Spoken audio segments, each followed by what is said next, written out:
جمل سانس روکے سالار کو دیکھنے لگی۔ چہرے پر گھبراہٹ کے آثار واضح تھے، جبکہ سالار کو ایک طرح سے اس کی شکل دیکھ کر ہنسی آ رہی تھی، جبکہ بے وقت غصہ بھی کہ وہ اس سے اتنا بھاگتی کس لیے تھی۔ وہ اس کی اور بھی نزدیک ہوا، جمل کی جان پر بنائی۔ اس کی اس حرکت کی وجہ سے بے ساختہ جمل کا ہاتھ اٹھا اور اس کے چوڑے کسرتی سینے پر رکھا گیا۔ سالار نے اس کا ہاتھ دیکھا، چونک کر، اور پھر اس کی شکل دیکھی۔ جمل اپنی بے اختیاری پر شرمندہ نظر آ رہی تھی۔ حقیقت تو یہ ہے تم ہم دونوں کے درمیان رشتے کو سیریس نہیں لیتی ہو۔ شاید تم واقعی یہ سمجھنے لگ گئی ہو کہ میں نے تم سے زبردستی شادی کی تھی۔ اپنے دل کی خواہش کے ہاتھوں مجبور ہوتے اس نے اس کے خشک خوف سے سوکھتے لبوں پر اپنا ہاتھ رکھا۔ جمل کانپ سی گئی۔ وہ ایسا کچھ نہیں چاہتی تھی، وہ سالار سے ایسا نہیں چاہتی تھی۔ وہ خود بھی نہیں جانتی تھی کہ اپنی مرضی سے نکاح کرنے کے باوجود بھی وہ اس فاصلے کو اس کو مٹانے کیوں نہیں دے رہی۔ شاید افشین کا خوف تھا، یا اپنے اندرونی احساسات سے وہ اتنی غافل ہو چکی تھی کہ صحیح اور غلط کچھ سمجھ نہیں پا رہی تھی۔ سالار کے لمس اور حرکت کرتے انگوٹھے نے اس کو جیسے کانٹے کی طرح چھوا۔ وہ ایک دم چہرہ پھیر گئی اور دوسری طرف سے ہٹی۔ خیر اگر سالار نہ ہٹتا تو اس کی جرأت نہیں تھی وہ ہٹے۔ مجھے جانے دیں، جمل نے پھر سے کہا، اور اس کی جانب دیکھا۔ میں تمہیں قید نہیں کیا، تم اپنے شوہر کے کمرے میں ہو۔ سالار نے سنجیدگی سے اسے یاد دلایا۔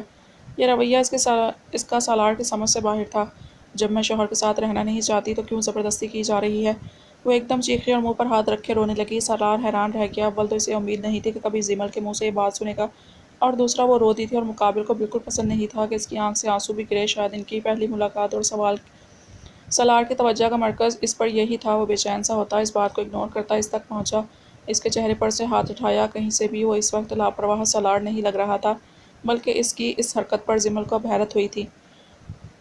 رو کس بات پڑ رہی ہو؟ ادھر دیکھو، تمہیں کوئی پرابلم ہے؟ یہاں کوئی ڈسٹرب کرتا ہے؟ وہ دوسری بار اس سے یہ سوال کر رہا تھا۔ جمل کا دل پھٹنے کو ہوا۔ جی کیا سب کچھ بتا دے، سب کچھ؟ ہاں، چوٹوں کے نشان افشین نے دیے تھے۔ ہاں، وہ اس سے دوری افشین کے خوف سے رکھ رہی تھی، مگر زبان پر چپ کی کفر ڈالے رکھی تھی۔ سالار نے اس کا چہرہ دونوں ہاتھوں میں بھر لیا اور نرمی سے اس کے آنسو چنتا وہ بہکنے لگا۔ اس کے لمس سے گھبرا کر جمل کی ٹانگیں لڑکھڑا سی گئیں۔ سالار نے اس کی کمر میں ہاتھ ڈال کر اس کا سارا وزن خود پر لے لیا اور 1 انچ کے فاصلے سے اس کی جھکی پلکوں اور کانپتے لبوں کا حسین منظر دیکھنے لگا۔ اس کے چہرے پر سنجیدگی تھی، جبکہ جمل اپنے آپ کو سنبھالنے کی کوشش میں بھاری سانسیں بھر رہی تھی۔ اس کی دھڑکنوں میں اتنا شور تھا کہ سالار کو اس کی پہلی قربت میں اپنے دل کا مقام پر اس کا دل دھڑکتا محسوس ہوا۔ جس ارادے سے وہ اس کی طرف رفتہ رفتہ بڑھ رہا تھا، اسے لگا جیسے سارے کام کی تھکاوٹ دور ہو گئی ہے، اور جمل کانپنے لگی۔ وہ اسے روکنا چاہتی تھی، اس عمل سے باز رکھنا چاہتی تھی، مگر سالار کی سانسوں نے ایک دم ہی اس کی سانسوں کو الجھایا۔ وہ اس کے لمس پر احتجاج سا کرنا چاہا، مگر دوسری طرف اس احتجاج کی کوئی سنوائی نہیں تھی۔ وہ اتنا مگن تھا اپنے عمل میں کہ دوسرے کا احساس ہی نہیں تھا کہ اس کی سانسیں رک گئیں تو جمل نے خود ہی چہرہ موڑ کر اس سے خود کو الگ کیا، جبکہ سالار کے ہی شانے پر سر رکھ کر وہ سانسیں ہموار کرنے لگی۔ سانسوں کی مدھم آواز سالار کے جذبات میں طوفان سا اٹھا گئی۔ جمل کی کمر پر پکڑ سخت سے سخت تر ہو گئی تھی۔ نہیں، جمل اس کے کان کے نزدیک بالکل مدھم آواز میں بھاری سانسوں کے درمیان بولی۔ سالار نے اس کی کمر کو مزید سختی سے پکڑا کہ اس کی آہ نکلی، جو سالار کی سماعتوں سے ٹکرائی تھی۔ وہ غصے میں لگا، برداشت کرنے لگا، حالانکہ وہ طبیعت کے لحاظ سے برداشت کرنے کا عادی نہیں تھا، مگر یہاں معاملہ کچھ الگ سا تھا۔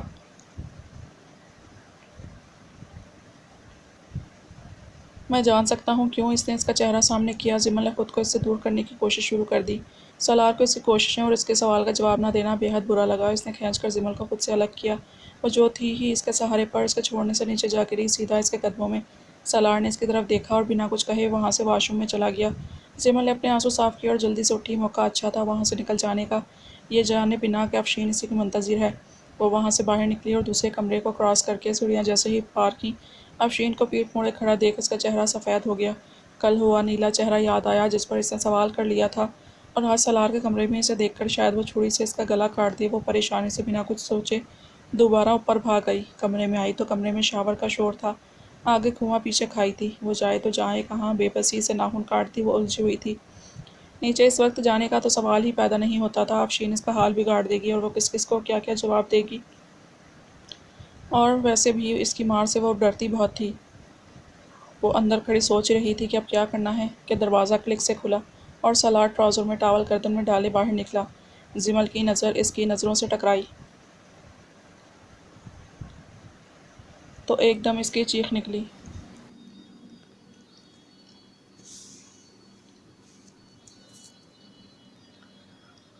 اور اس نے جلدی سے رخ تبدیل کر دیا۔ سالار کی تھکاوٹ سے بوجھل آنکھیں ایک بار پھر سے دیکھ رہی تھی مگر غصے سے۔ کیا مسئلہ ہے تمہارے ساتھ؟ میرے گھر میں ٹاول میں گھوم سکتی ہو تو میں اپنے کمرے میں شرٹ لیس نہیں داخل ہو سکتا؟ وہ بگڑے ہوئے لہجے میں بولا، جیسے چڑچڑا ہو گیا ہو۔ ہر چیز ناگوار گزر رہی تھی جبکہ اس کی تھکاوٹ جمل کے وجود کی طرف اسے کھینچ رہی تھی، جبکہ سالار خود پر سخت پہرے لگائے اس سے دور رہنے کی ناکام سی کوشش میں تھا۔ انسان اکیلا بھی ایسا کر لیتا ہے، وہ بولی۔ رخ اب بھی تبدیل کیا ہوا تھا جبکہ دونوں آنکھوں پر ہاتھ بھی رکھا تھا۔ تمہارے اور میرے علاوہ تو یہاں کوئی نہیں ہے، اور ویسے بھی میری جاب مجھے شرٹ لیس ہونا پڑتا ہے۔ وہ لاپرواہی سے بولتا اس کو اگنور کرتا اپنے بال بنانے لگا۔ جمل نے جوڑ نظروں سے اس کی طرف دیکھا کہ آیا اس نے شرٹ پہن لی ہے، مگر سالار مرتضیٰ اب بھی ویسے ہی کھڑا تھا، شاید اسے زج کر رہا تھا۔ یہ کیا بدتمیزی ہے؟ جمل روحان سی ہوئی۔ پہلے تو تم مجھے بتاؤ کہ جتنے تمہارے نخرے ہیں یہاں کھڑی ہی کیوں ہوں؟ جاؤ یہاں سے، میں اپنے کمرے میں جیسے مرضی پھروں، تمہیں کیا تکلیف ہے؟ وہ غصے سے بھڑکا اور اس کی آنکھوں پر سے کھینچ کر ہاتھ اٹھایا، اور وہیں جمل نے زور سے آنکھیں بند کر لی۔ سالار کو یہ لڑکی کھڑے کھڑے تب چڑھا رہی تھی۔ اس نے گلے میں سے بھڑک کر ٹاول نکالا اور سائڈ پر اچھال دیا۔ جمل کو محسوس ہو گیا اس نے کیا کیا ہے۔ آنکھیں کھولو، وہ بولا۔ جمل کو محسوس ہوا وہ اس کے قریب آ رہا ہے۔ وہ اپنے آپ ہی قدم پیچھے لیتی منمنائی، نہیں، دھڑکنیں بے ہنگم سی ہو گئیں۔ کیوں؟ وجہ بتاؤ۔ وہ اس کے بے حد نزدیک آ گیا۔ اس کی بند آنکھوں میں خم کھاتی پلکیں دلکش تھیں۔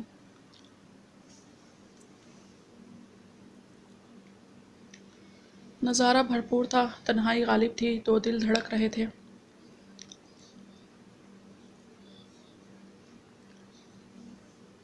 مجھے آپ پسند نہیں، جمل نے سر جھکا کر کہا۔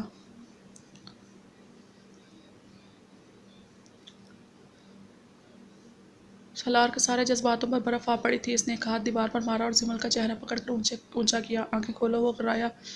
جمل کو بھی جیسے ضد ہو گئی، نفی میں سر ہلانے لگی۔ ٹھیک ہے، تم نے آنکھیں نہیں کھولی تو میں تم سے اپنا حق لوں گا، اور تم اور تمہاری صحت اس بات کی اجازت نہیں دیتے کہ تم مجھے روک سکو۔ وہ خطرناک لہجے میں اس کو دھمکاتا بولا، اور جمل نے وہیں پر اس سے گھبرا کر آنکھیں کھول دی۔ سالار اس کے بے حد نزدیک تھا، وہ غصے میں تھا، سرخ چہرہ تھا، بار بار شاید وہ اپنی بے عزتی محسوس کرتا تھا۔ سالار طنزیہ ہنسا۔ تو تمہیں عدیل پسند تھا؟ وہ بیڈ پر بیٹھ گیا، جبکہ بیڈ پر پڑی اپنی شرٹ بھی پہن لی، جبکہ بٹن بند کرنا ضروری نہیں سمجھے۔ جمل پھر سے نظریں چرانے لگی، جبکہ سالار نے اس کے پاؤں پر اپنا پاؤں مارا۔ جمل نے اس کی طرف دیکھا۔ اب اگر مجھ سے نظر ہٹی تو میں اس وقت کافی خطرناک صورتحال میں ہوں، تمہیں زیادہ مشکل کا سامنا ہو جائے گا۔ وہ مسکرا کر جیسے اسے دھمکا رہا تھا۔ جمل اس کی طرف دیکھنے لگی۔ جواب دو، وہ پھر سے پوچھنے لگا۔ کون سی بات کا؟ جمل نے حلق میں تھوک نگلا۔ تمہیں عدیل پسند ہے؟ وہ پھر سے وہی سوال پوچھ رہا تھا۔ آپ مجھ سے کیوں پوچھ رہے ہیں؟ جمل روحان سی ہوئی۔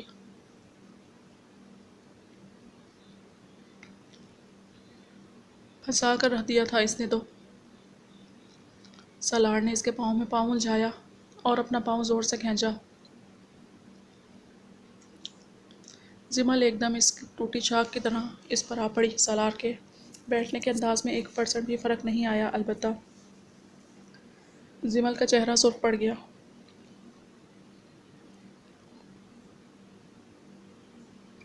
سالار نے اس کو شانوں سے تھاما اور بیڈ پر دھکیل کر خود اس کے ہاتھ پاؤں قابو کر گیا۔ جمل کے لیے یہ سب بہت زیادہ تھا۔ پہلی بار کوئی اس کے ساتھ منمانی کر رہا تھا۔ وہ تو ایک دوسرے کو جانتے تک نہیں تھے۔ یہ پھر ان دونوں کے بیچ وہ بیچارگی کی انتہا پر تھی۔ نکلنے کی اس کے حصار سے کوشش کرنے لگی۔ سر پر جمع دوپٹہ اتر کر شانوں پر ڈھلک گیا تھا۔ سالار اس کا چہرے نزدیک سے دیکھ رہا تھا۔ چہرے پر بلا کی سنجیدگی تھی۔ آگے سے بٹن کھلے تھے جن پر جمل کی ہتھیلیاں لگ رہی تھیں، کیونکہ وہ اس کے بے حد نزدیک تھا۔ جمل بار بار اگر اپنا ہاتھ بچا رہی تھی کہ اس کے جسم کو نہ چھوئے، جبکہ سالار نے زبردستی پکڑ کر اس کا ہاتھ اپنے دل پر رکھ دیا۔ اس لیے کیونکہ تم سالار مرتضیٰ کی بیوی ہو اور میں اپنی چیزوں میں شراکت کا قائل نہیں ہوں۔ نہ مجھے کمپرومائز کرنا پسند ہے، اور دیکھو میں جو ہوں وہ سامنے ہوں۔ نہ مجھے چھپانے کا خوف ہے، نہ میں جھوٹ بولتا ہوں، اور تم سے سوال کرنے کا میرا پورا حق ہے، اور میں ہر کام ڈنکے کی چوٹ پر کرتا ہوں۔ تمہیں لگ رہا ہے یا مجھے دھتکار کر تم مجھے خود سے بدظن کر لو گی تو میڈم جمل، تمہارے فگر اور ہائٹ کی طرح تمہاری عقل بھی بہت چھوٹی ہے، کیونکہ مجھے جو نہیں پسند تب بھی وہ میرے پاس رہتا ہے۔ ادھر دیکھو۔ وہ آنکھیں نکال کر گھراتا اس کے چہرے کو اپنے ہاتھ سے ہی موڑ گیا، جو کہ ہونک تھی، جبکہ ہولے ہولے کامتا وجود صاف محسوس ہو رہا تھا۔ جمل نے سامنے دیکھا، ٹیبل پر ایک مجسمہ رکھا تھا جس میں بے لباس عورت تھی۔ مجھے یہ پسند تھا، پھر ایک دن بابا نے دیکھ لیا، جوتیوں سے پیٹا تھا۔ اس کے بعد سے یہ مجھے برا لگنے لگ گیا، مگر آج تک یہ ضد میں یہاں رکھا ہے۔ جانتی ہو کیوں؟ کیونکہ میری چیزوں سے نفرت بھی میں ہی کر سکتا ہوں۔ تو تم خود کو دیکھو، اس مجسمے سے کہیں زیادہ اٹریکٹیو ہو۔ وہ مدھم آواز میں بولتا، اسے معنی خیز جملوں میں بہت کچھ جتا رہا تھا۔ مجھے یقین ہے تم یہاں سے چلی گئی تھی، تم واپس کیوں آئی ہو؟ وجہ تمہارے منہ سے سننا چاہوں گا، مگر تب جب تمہیں مجھ سے محبت ہوگی۔ میرا تم پر پورا اختیار ہے جو تم ہٹا نہیں سکتی۔ تم نے اپنی مرضی سے نکاح کیا تھا، جب جہاں جیسے جو بھی میں چاہوں گا تم وہ کرو گی۔ نہ کرنے کی صورت میں زبردستی کروا لوں گا، کیونکہ میں تمہارے لیے عدیل سے بھی زیادہ برا ثابت ہوں گا۔ ویسے میں نے اس کا ذکر کیا ہی کیوں؟ اس انسان کو بھی دماغ سے نکال دو اور اب اٹھو اور نکلو یہاں سے۔ کبھی میرا دل تم پر پھسلے اور صبح اپنی عزت پر رو رہی ہو۔ وہ سر جھٹکتا بولا۔ وہ ہر بات کہہ دیتا تھا، زمل کو لگا کانوں میں سے دھواں نکل رہا ہو۔ وہ اس اجازت پر ایک دم اٹھی اور بنا اس کی طرف دیکھے وہاں سے دوڑ لگا دی۔ کوئی فرق نہیں پڑتا تھا، افشین اگر اسے مار مار کر بلحال بنا دیتی، مگر اس نے ٹھیک کہا تھا، وہ اس کے لیے خطرناک تھا بے حد۔ چند ہی لمحوں میں اس کی حالت بس اپنی باتوں سے ہی اس نے غیر کر دی تھی۔ شکر تھا افشین چلی گئی تھی۔ وہ پریشے کمرے میں بند ہو گئی، تالا بھی لگا دیا کہ اب کوئی نہ آئے اور نہ آج کے بعد وہ نکلنے کی غلطی کرے گی۔ اس کا پی اے انتظار کر رہا تھا۔ صبح سب ناشتہ کرنے میں مصروف تھے، جبکہ پی اے ایک طرف کھڑا تھا۔ مدیحہ نے اسے کئی بار کہا کہ وہ بھی کچھ کھائے، مگر اسے صاف انکار کیا۔ ایک بار کرنے کے بعد دوبارہ جواب نہیں دیا۔ اس ڈھیٹ کو اٹھا دے مدیحہ، بچہ کب سے انتظار کر رہا ہے۔ مرتضیٰ آخر کو کلس کر بولے، وہ مجھ سے نہیں اٹھے گا، مدیحہ نے جیسے ہار کر کہا۔ تبھی مرتضیٰ نے خود چیئر چھوڑی۔ ذہن نے فوراً موبائل نکالا۔ بھیا موت آ رہی ہے، اٹھ جاؤ۔ اس نے لگاتار کئی میسج کیے، مگر کوئی اثر نہیں ہوا۔ یہ آدمی واقعی مرے گا۔ کبیر نے افسوس سے اخبار بند کیا۔ مما، عارض اور آیت کل تک آ جائیں گے، رات میری بات ہوئی تھی، انہوں نے واپسی کی ٹکٹ بک کروا لی ہیں۔ کبیر نے بتایا تو مدیحہ ایک دم خوش ہو گئی۔ ماشاءاللہ ماشاءاللہ، سب کے چہروں پر مسکراہٹ پھیل گئی، جبکہ ایک دم مسکراہٹ رکی کیونکہ اوپر سے سالار کی چیخوں کی آوازیں آ رہی تھیں۔ زمل تو چونک ہی گئی تھی، وہ آنکھیں پٹپٹاتی ہوئی آوازوں کے تعاقب میں دیکھ رہی تھی، جبکہ ناشتہ بھی چھوڑ دیا تھا۔ پریشی اور نین دونوں ہی ہنسنے لگیں۔ بھابھی فکر نہ کریں، آپ کے شوہر کو ڈھیٹوں کا عائد کہا جاتا ہے، وہ بالکل صحیح سلامت ہوگا، البتہ بابا ہانپ جائیں گے، وہ اتنا بھاگے گا بابا سے۔ بڑیشے نے بتایا تو زمل نے بس سر ہلایا، مگر اب بھی اس کے چیخنے پر وہ ویسے ہی بیٹھی تھی۔ تبھی اس کے سامنے افشین چیئر کھینچ کر بیٹھ گئی۔ سالار نے اتنا شور مچایا ہے، میں تو اٹھ گئی تو سوچا آج سب کے ساتھ ناشتہ کر لوں۔ زمل کو دیکھتی وہ بولی۔ زمل کا سر جھکتا چلا گیا۔ اتنی بھی ہمت نہیں ہوئی کہ ذرا سر اٹھا کر ہی دیکھ لے۔ زمل اٹھ کر مجھے ناشتہ دو، افشین نے حکم دیا، جبکہ زمل جو اس کے سامنے سے اٹھ کر بھاگنا چاہتی تھی جلدی سے اٹھی اور کچن میں جانے لگی۔ چاچی میں دے دیتی ہوں، زمل تو ابھی آئی ہے ناشتہ کرنے، نین نے کہا۔ تم کیوں دو گی، یہ کہاں کی مہارانی ہے، وہ ہمارے ساتھ بیٹھ کر کھانا کھائے گی۔ چل اٹھ جا، میرے لیے ناشتہ بنا، افشین بولی تو زمل اٹھ گئی، جبکہ وہاں موجود سب لوگوں کو یہ حرکت بہت بری لگی تھی۔ تمیز سے بھی کہہ سکتی تھی، چچی کو سالار کو آپ کے اس رویے کا علم ہوا تو گھر میں نئے سرے سے طوفان کھڑا ہوگا، تو پلیز آپ اپنا رویہ درست رکھیں، اور وہ انسان ہے، آپ کی ملازمہ نہیں، کبیر نے کڑک لہجے میں کہا۔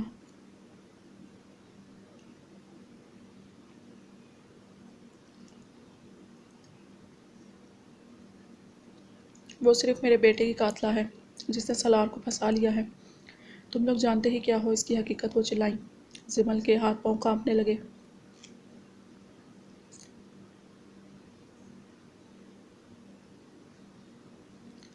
سکندر نے افشین کا ہاتھ تھاما۔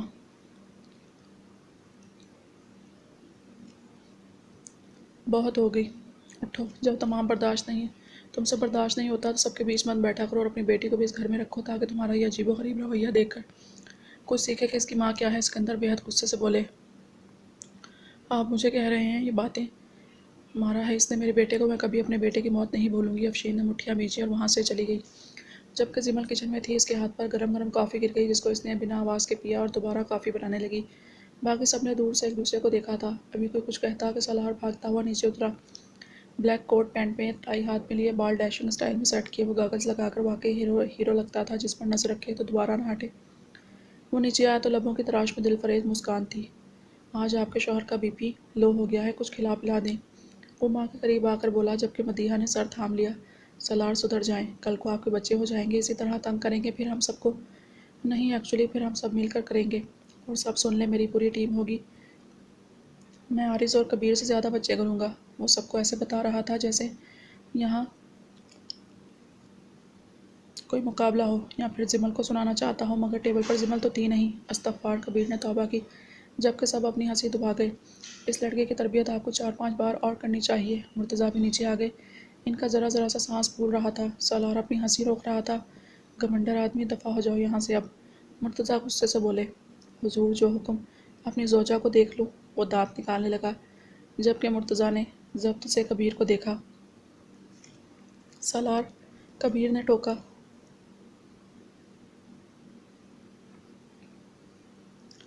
اچھا بھئی، ابا کو تنگ کر رہا ہوں میں اپنی بیوی سے ملنے کے لیے، ان سے کیوں پوچھوں گا؟ مجھے پتا ہے وہ کچن میں ہے۔ وہ پھر سے زج کرنے لگا۔ سب اس کی ڈٹائی پر سرد آہ بھر گئے۔ مرتضیٰ بھی کچھ نہیں بولے کیونکہ اس نے انہیں ہلکان کیا تھا اور اب واقعی ان کی ہمت ختم ہو گئی تھی۔ سالار نے کچن کے دروازے میں سے زمل کو دیکھا، جس نے شاید کچھ سنا ہی نہیں تھا۔ زمل جب پلٹی نہیں تو سالار خود ہی اس تک پہنچا۔ اس کے شانے پر ہاتھ رکھا ہی تھا کہ وہ چیخ مار کر مڑی، جبکہ برتن بھی مس بیلنس ہوا۔ سالار ایک دم اس کو دور کیا اور برتن کو اپنے ہاتھ سے دور کیا تاکہ اس کے پاؤں پر چائے نہ گرے، جس کا نتیجہ یہ ہوا کہ اس کے ہاتھ پر گرم گرم چائے الٹ گئی۔ وہ معمولی سا کراہیا اور ہاتھ جھٹکنے لگا۔ چہرے پر تکلیف کے آثار آ گئے۔ زمل نے منہ پر ہاتھ رکھ لیا، جبکہ مدیحہ اور نین بھی اس تک پہنچی۔ یہ کیا کر رہی ہیں آپ؟ بچوں کی طرح شرارتیں؟ مدیحہ پریشان ہو گئی۔ ماما میں ٹھیک ہوں۔ زمل کو ایک نگاہ دیکھ کر وہ بولا، ہاتھ پورا جل گیا ہے سالار آپ کا۔ نین نے جلدی سے ٹیوب نکالی۔ یار بھابھی، اب میں اسے ہاتھ پہ لگا کر اچھا نہیں لگوں گا، آپ رہنے دیں، میں چلتا ہوں۔ تم نے ناشتہ بھی نہیں کیا؟ مدیحہ بولی۔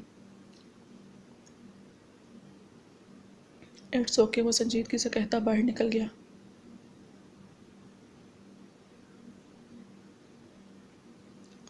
جبکہ مدیحہ بھی ساتھ ہی نکلی، مگر وہ رکے بنا نکلا تھا۔ اس کا پی اے بھی پیچھے بھاگا۔ اس کا ہاتھ بری طرح سرخ ہو گیا تھا۔ میری وجہ سے ان کا ہاتھ جل گیا، زمل نین کو دیکھتی بولی، جبکہ اس کی آنکھوں میں بڑے بڑے آنسو تھے۔ تو مرہم بھی تم ہی نہیں رکھتے نا؟ جہاں تک میں جانتی ہوں۔ وہ کافی امپریس ہوں گے اگر تم مرہم رکھو گی تو۔ نین ہنسی۔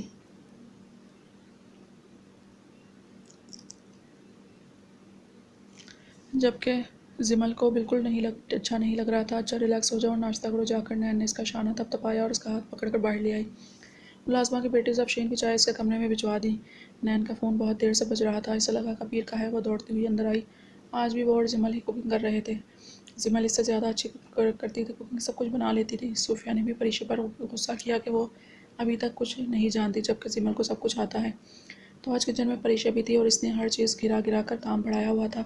وہ اندر روم میں آئی۔ اف، بہت غصہ کریں گے۔ نین نے سر پر ہاتھ مارا، مگر کبیر کا نمبر نہیں تھا۔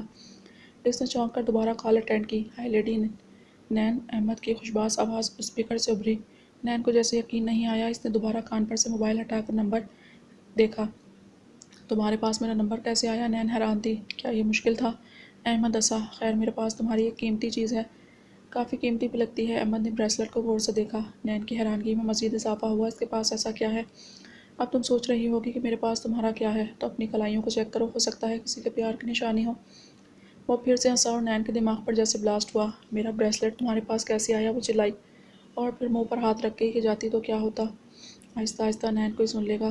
احمد نے چالاکی سے کہا، کیوں کر رہے ہو تم میرے ساتھ ایسے؟ نین نے بے بسی سے پوچھا۔ اب تو اس کے دل میں کبیر کے لیے کچھ جذبات پیدا ہوئے تھے اور وہ اس کی بے پناہ محبت کو نفرت میں بدل دے کیسے برداشت کرتی؟ تبھی لاچارگی سے بولی تھی، زیادہ کچھ نہیں، بس تمہاری طلاق۔ وہ ہنستے ہوئے بولا، جبکہ نین ساکت رہ گئی تھی۔